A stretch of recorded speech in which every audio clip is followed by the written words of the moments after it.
नमस्ते बच्चों, विज्ञान के सेशन में आप लोगों का स्वागत है। प्राकृतिक संसाधनों का प्रबंधन, ये हमारा चैप्टर चल रहा है और आज हम लोग जल की बात करेंगे। तो हम लोगों ने इससे पहले वाले जो हमारे सेशंस हुए उसमें हमने परिचय लिया, क्या प्राकृतिक संसाधन है, क्यों इनको हमें एक संरक्षण उनका एक बहुत जरूरी है, और जैव विविधता की बात करी। और हमने ये देखा कैसे जो वन है उसमें हमें एक जैव विविधता देखने को मिलती है, और वनों के संरक्षण से हम अपने पर्यावरण को एक अच्छा बना सकते हैं। हम पूरे जो हमारा इकोसिस्टम है उसको मेंटेन कर सकते हैं। तो अब हम लोग जल की तरफ चल रहे हैं और जल का देखते हैं कि जल क्या है, कैसे हम इसका कैसे खराब हो रहा है, कैसे इसका संरक्षण कर सकते हैं, कैसे इसका उपयोग कर सकते हैं, इसके बारे में हम पढ़ते हैं। तो जीवों की मूल आवश्यकता जल है। जल के लिए भारत मुख्यतः वर्षा पर निर्भर है। ये एक, अगर हम कहें, ये कोई ऐसी नई बात नहीं है, ये हम सब जानते हैं कि जैसे जो किसान लोग होते हैं वो कितना वर्षा पर एक डिपेंडेंट हैं। अगर वर्षा नहीं है तो उनकी फसल को पानी नहीं मिल पा रहा है। तो इसका अगर हम कहीं अर्थ समझे तो जल की वाकई हमें एक कुछ बहुत ज्यादा आवश्यकता है, और वो आवश्यकता अक्सर होता है पूरी नहीं होती है। तो ऐसा क्यों कुछ नहीं कर सकते कि अगर वर्षा नहीं हो तब भी किसानों को जल मिले, या हम कहीं और रहते हैं तो अक्सर होता है बारिश नहीं हुई तो जल की कटौती शुरू हो जाती है। तो इसका मतलब है जल की एक समस्या बहुत बड़ी है हमारे लिए। मनुष्य द्वारा प्रदूषण के कारण अनेक क्षेत्रों में जल की उपलब्धता प्रभावित हो रही है। तो ये जो, और ये जब अभी जैसे हम लोगों ने बात करी थी कि एक, जब वर्षा नहीं हो रही है जल की एक बहुत ज्यादा संकट आ जाता है। तो ये सब क्यों हो रहा है? कि नदियां इतनी हैं, समुद्र हैं, जल के और स्रोत हैं, नहरें हैं, क्यों हमें जल का इतना एक संकट सामने आता है? उसका सबसे बड़ा कारण है प्रदूषण। क्योंकि जो नदी का, देखिए, जल कम होता चला जा रहा है। अगर नदियों में जल कम हो रहा है तो उसके साथ साथ आगे जो उससे नहर है, सब कुछ है, उसका वो जल कम होता चला जा रहा है। तो जल एक जबकि एक हमारा कहें एक रिन्यूएबल सोर्स है, एक नेचुरल रिसोर्स है, लेकिन तब भी हम इसके से रिलेटेड संकट को अक्सर सामना करना हमें पड़ता है। जल की कमी वाले क्षेत्रों एवं अत्यधिक निर्धनता वाले क्षेत्रों में घनिष्ठ संबंध है। ये एक बहुत ही इंपॉर्टेंट पॉइंट है। इसको अगर आप सोचें कि जहां पानी की कमी होती है वहां पे पॉवर्टी बहुत ज्यादा होती है, क्योंकि लोग काम ही नहीं कर पाते हैं। क्योंकि जल से ही तो हमारी खेती होगी, खेती होगी तो अच्छा भोजन मिलेगा, भोजन मिलेगा तो शक्ति होगी, आएगी, ऊर्जा आएगी जिससे हम कार्य कर सके। तो वो देखिए कि एक चीज की कमी से कितना ज्यादा है। प्लस जब वहां पे खेती हो रही है, वहां पे जल है तो कुछ इंडस्ट्रीज लग रही हैं, तो एम्प्लॉयमेंट मिलता है लोगों को और लोग काम करते हैं। और जब जल ही नहीं है तो कौन रहेगा, और जो रहेगा वो मुश्किलों का सामना करना पड़ेगा उसको। तो वो क्या है, इसलिए हम देखते हैं कि बहुत ज्यादा पॉवर्टी, हमें निर्धनता उन क्षेत्रों में देखने को मिलती है। अब हम लोग सिंचाई के साधन की बात करते हैं। जैसे हमने खेती की बात करी, तो हमारा खेती के साथ हमें पानी की जरूरत होती है। वो किस किस माध्यम से हम खेतों में पानी दे सकते हैं, या जो आसपास के नगर है उनको किन स्रोतों से हम पानी या जल की एक आवश्यकता को पूरी कर सकते हैं। तो एक आ जाता है आपके सामने बांध, फिर आता है जलाशय, फिर नहर, और इस भंडारित जल का नियंत्रण स्थानीय लोगों द्वारा भली प्रकार किया जाता है। तो यहाँ ये जो हमने देखा, बांध, जलाशय और नहर, ये जिन जिन क्षेत्रों में होते हैं वहां पे स्थानीय लोग इसके लिए बहुत ज्यादा एक अलर्ट रहते हैं, और इसका पूरा एक उपयोग, जो इससे जल मिलता है उसका पूरा एक किस प्रकार करना है, कैसे उसका संचय करना है, इसकी उनको बहुत एक जानकारी होती है। तो जैसा हमने वनों में देखा था, जो वन में स्थानीय लोग थे वो जानते थे वन को कैसे हमें अच्छे अपने सोर्स में हमें यूज करना है। इसी प्रकार जो जलाशय नहर के पास रहते हैं उन लोगों को मालूम होता है कि किस प्रकार हम जल का एक संरक्षण कर सकते हैं, हमें कैसे उसका दुरुपयोग नहीं करना चाहिए। अंग्रेजों ने पुरानी इन परियोजनाओं से सिंचाई के स्थानीय तरीके उपेक्षित किए तथा इनका प्रबंधन एवं प्रशासन अपने हाथ में ले लिया। ये एक बहुत बड़ी प्रॉब्लम हुई। ये सब हमारे नहर, ये सब हमारे पुराने वो थे, और जो लोकल लोग थे वो इनका एक देख रखाव करते थे, उसके कैसे पानी को रोकना है, कैसे बहाना है, उन सबका एक उनके पास एक कहें तो एक रेस्पॉन्सिबिलिटी रहती थी। लेकिन जब हमारे कंट्री पे अंग्रेजों ने शासन किया तो धीरे धीरे जो स्थानीय लोगों का उस पर अगर कहीं स्वामित्व था उसको वो लेते चले गए, उनका जो नियंत्रण उस पर था वो उनसे निकलता चला गया। तो एक आपकी चीज है, अगर कोई उस पर अपना अधिकार जमाए बुरा लगता है, और फिर वही एक कहे एक अनसेटिस्फेक्शन का, एक क्रोध का एक वो स्टार्ट होता है, जिससे जो एक आप जो एक कार्य कर रहे होते हैं, जब उसमें कोई एक रुकाव, एक कोई इंटरफेरेंस आ जाती है, तब आप भी एक बहुत ज्यादा परेशान होने लग जाते हैं। तो जैसा हमने वनों में भी देखा था, स्थानीय लोगों को जहां हटा रहे थे वहां कार्य नहीं हो रहा था, लेकिन जैसे हमने देखा कि स्थानीय लोगों को रखा तो वहां पर उनको जो हमारा वन का संरक्षण भी हुआ था और वो लोग भी खुश हुए थे। लेकिन यहाँ जल में देख रहे हैं कि उनमें जो इंग्लिश पीपल थे उन्होंने इतना ज्यादा इंटरफेयर करा, और निवासियों का जो नियंत्रण था उसका उन्होंने सब कुछ अपने हाथ में ले लिया। तो ये एक प्रॉब्लम आई थी, लेकिन जैसे जैसे हमें इंडिपेंडेंस मिली, गवर्नमेंट के हाथ में आया, गवर्नमेंट ने फिर से इनिशिएटिव लेने स्टार्ट करे। उसमें हम देखते हैं बांध। बांध में जल संग्रहण काफी मात्रा में किया जाता है। आप जानते हैं बांध मीन्स, डैम मीन्स क्या, कि वहां पे बहुत ज्यादा जल को रोका जाता है।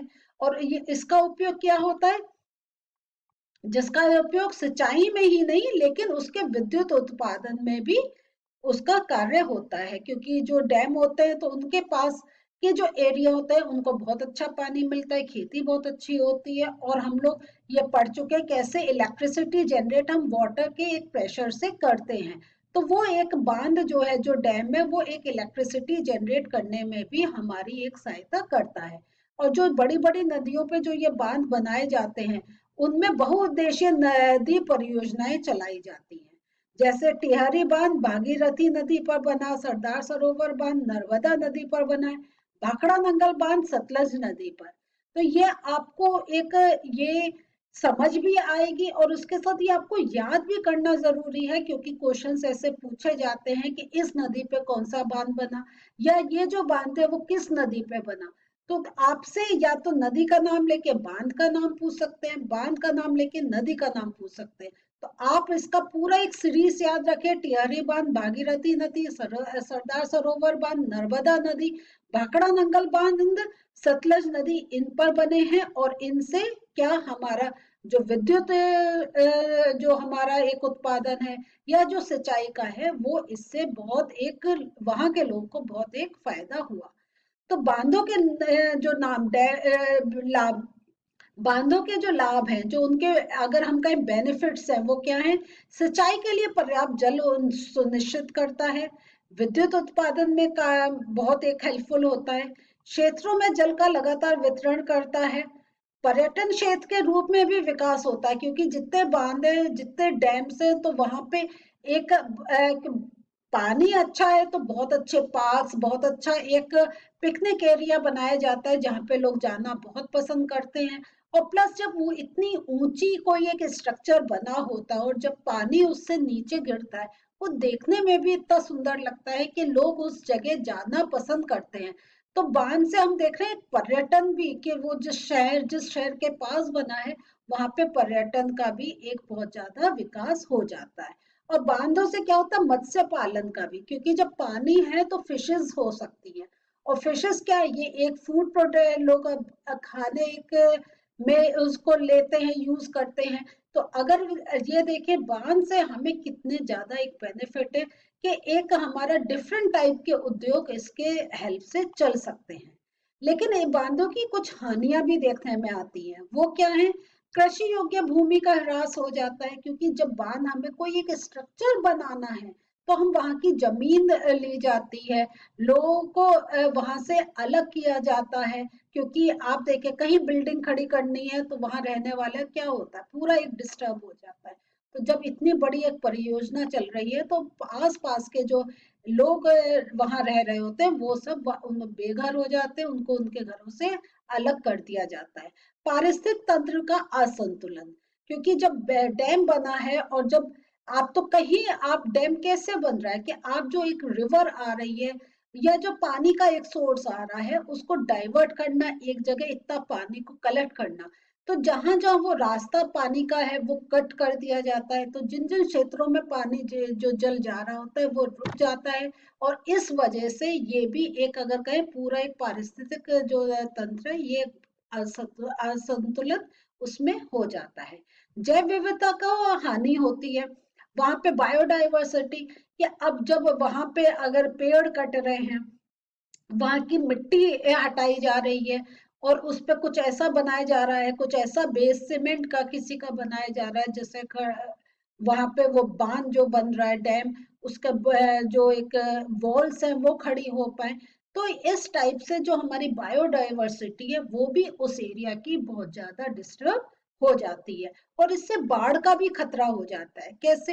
कि अब पानी इतना रुका है तो कभी कभी क्या होता है कि आप जब बाढ़ के आप न्यूज सुनते होंगे तो होता होगा कि उस डैम का पानी छोड़ा गया, क्योंकि ऊपर से इतना पानी आ रहा है कि डैम में पानी रहेगा तो डैम को नुकसान हो सकता है, तो पानी छोड़ा जा रहा है। तो इस चक्कर में आसपास के क्षेत्रों में जब बारिश होती है, तो एक नेचुरल वैसा एक नदी का नहीं, एक बाढ़ का जो डैम से पानी छोड़ा जाता है उससे बाढ़ का बहुत ज्यादा एक खतरा हो जाता है। जीवों के प्राकृतिक निवास नष्ट हो जाते हैं। तो जैसा जैव विविधता की बात करी थी, तो ऐसी यही एक रीजन है कि अगर पेड़ कट गए तो वहां जो चिड़िया अपने घोंसले बनाती है, या वहां की मिट्टी में जो माइक्रो ऑर्गेनिज्म हैं, या जो जैसे हमारे और छोटे छोटे रैबिट्स हैं, या जो स्नेक्स हैं जो वहां पे अपनी उस मिट्टी में रह रहे हैं, तो वो भी उनका जो एक नेचुरल हैबिटेट है वो भी एक डिस्टर्ब हो जाता है। बांध, इस कारण क्या होता है, बांधों को लेकर विरोध भी बहुत होता है, आंदोलन भी होता है। गंगा नदी पर जब ये टिहरी बांध बना था तो बहुत वर्षों तक इसका आंदोलन हुआ। और जो नर्मदा नदी पर सरदार सरोवर बांध की ऊंचाई को लेकर आंदोलन हुआ, क्योंकि जो आसपास के लोग हैं वो बेनिफिट से ज्यादा उनको देखते हैं जो उनको नुकसान हो रहा है। जो लोग बेघर हो रहे हैं उनको घरों की समस्या हो रही है, उनका वहां पे रोजगार चल रहा है, वो अपने रोजगार उनका छूट रहा है। तो इन सब से भी एक बहुत ज्यादा, अगर कहीं चैलेंज होता है, बांध बनाना एक आसान कार्य नहीं होता है। इन परियोजनाओं में विस्थापित होने वाले अधिकतर व्यक्ति वो बहुत गरीब आदिवासी लोग होते हैं, क्योंकि बांध ऐसी जगह बनाया जाता है जहाँ पे ये नेचुरल रिसोर्सेस हो, ज्यादा इंडस्ट्रीज नहीं है। तो वहां पे क्या होता है, वो लोग बहुत एक इतने ज्यादा डेवलप नहीं होते हैं, वो सिंपल अपनी एक लाइफ लीड कर रहे होते हैं। तो वो इन परियोजनाओं के कारण उनको क्या होता है, उन्हें अपनी भूमि छोड़नी पड़ती है।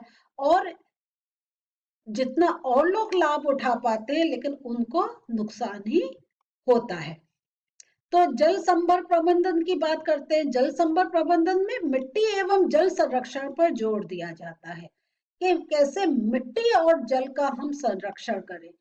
और इससे क्यों कर रहे हैं? क्योंकि हमारी जो जैव मात्रा है उत्पादन में वृद्धि हो सके। तो इससे कि हमारा जो एक नेचुरल रिसोर्सेस से जो प्रोडक्शन होना है वो एक कंट्रोल वे में होता रहे। और इसका प्रमुख उद्देश्य क्या है? भूमि एवं जल के प्राथमिक स्रोतों का विकास, द्वितीयक संसाधन पौधों एवं जंतुओं का उत्पादन इस प्रकार करना जिससे पारिस्थितिक असंतुलन पैदा ना हो। तो ये एक जल संभर प्रबंधन है जिसमें हम ये करते हैं कि जो नेचुरल रिसोर्सेस है उनको ऐसे मेंटेन करें कि जो हमारा जो कुछ और जैसे बांध बनाने या कुछ और करने से जो एक इकोसिस्टम में जो एक डिस्टरबेंस हो रहा है वो नहीं हो, और जो पारिस्थितिक जो तंत्र है वो वैसा ही चलता रहे और लोग नेचुरल जो उनके पास रिसोर्सेस हैं, जो जंतु वहां उन पेड़ों में मिट्टी में रह रहे हैं, उनमें उनको कोई भी नुकसान नहीं हो। जल संरक्षण की बात करते हैं तो ये कि ऐसे तरीके विकसित किए जाते हैं जो धरती पर पड़ने वाली हर एक बूंद का वो संरक्षण करें। मीन्स हमारा कोई पानी वेस्ट नहीं जाए, जो भी हमारा बारिश से पानी आ रहा है उसका हम पूरी पूरी तरीके से उसको यूज कर सके। जैसे छोटे छोटे गड्ढे खोदना, झीलों का निर्माण, साधारण जल संभर व्यवस्था की स्थापना, मिट्टी के छोटे बांध बनाना, घर की छतों से जल एकत्र करना। तो घर की छतों का ये एक वाटर हार्वेस्टिंग का बहुत एक अच्छा चल रहा है, जिसमें हम छत पर से एक पाइप ऐसा जोड़ते हैं और वो ग्राउंड में एक अंदर गड्ढे तक जाता है, तो जितना हमारे वर्षा का जल छतों पे गिर रहा है वो उस पाइप के थ्रू हमारे नीचे इकट्ठा होता रहता है और ग्राउंड लेवल जो वाटर है उसका एक बढ़ाने में एक सहायक होता है। तो आज हम लोगों ने क्या पढ़ा? आज हम लोगों ने जल के बारे में एक ज्ञान प्राप्त करा और ये देखा कि जैसे बांध है, ये फायदा तो हो रहा है लेकिन कहीं जो वहां के लोग हैं उनको नुकसान भी हो रहा है। तो क्यों ना हम कुछ ऐसे नेचुरल चीजें करें जिससे ना तो लोगों को बेघर होना पड़े और हम अपने कार्य भी कर सकें। तो समय है ऐसे ही कुछ चीजें सोचने का जैसे हमारा पर्यावरण सुरक्षित रहे।